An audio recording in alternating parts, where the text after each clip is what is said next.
My absolute favorite period in all of history is the mid-20th century. I mean, you have some of the most amazing, interesting moments in all of history, for both the United States and the entire world. You have massive challenges that people rose to face, challenges like the Great Depression. You have global conflicts like World War II, the Cold War. You have fascinating leaders like Franklin Roosevelt, Winston Churchill. And you also have fascinating but evil leaders like Adolf Hitler, Mao, Joseph Stalin. And if you know your Cold War history, you know how brutal a dictator Stalin was. Through political purges and government-intensified famines, historians estimate that upwards of 20 million people or so died in Stalin's Soviet Union from the 1930s to the 1950s. And Stalin is well known for a saying. He said, "The death of one person is a tragedy.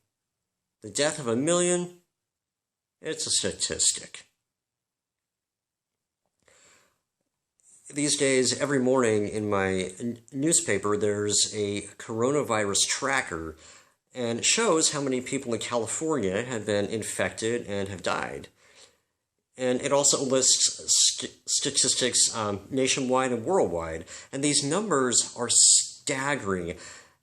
They don't come close to the numbers of people who died in the flu pandemic in 1919, but for our medically advanced 21st century, where we think that there's a shot for everything, we can cure anything, these numbers boggle the mind. I mean, considering how many people are dying so rapidly.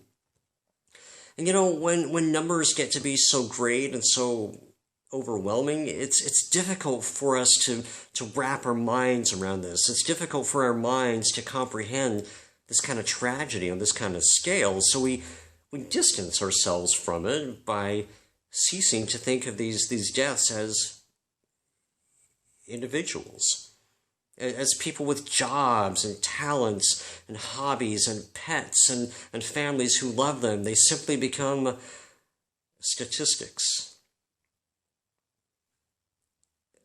Do you ever feel like you're just a statistic? Just a number, a cog in a machine? Choose your own metaphor. Have you ever felt like you aren't worth very much when compared with somebody else? I recently did a study, and based on current values, the chemicals in the human body plus the value of your own skin makes the human body worth, guess what? About $5.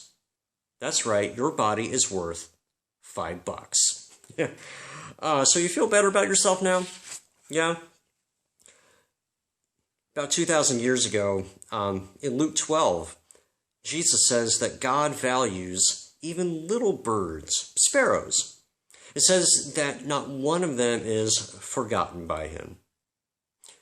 Don't be afraid, Jesus says. You are worth more than many sparrows.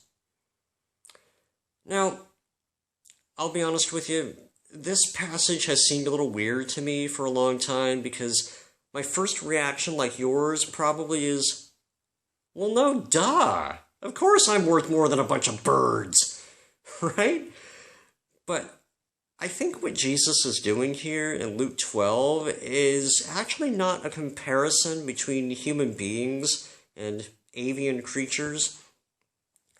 I think Jesus is tacitly saying, look, you are so immeasurably valuable that if you were to ask me how much you're worth, I'm not even going to dignify that question with a real answer.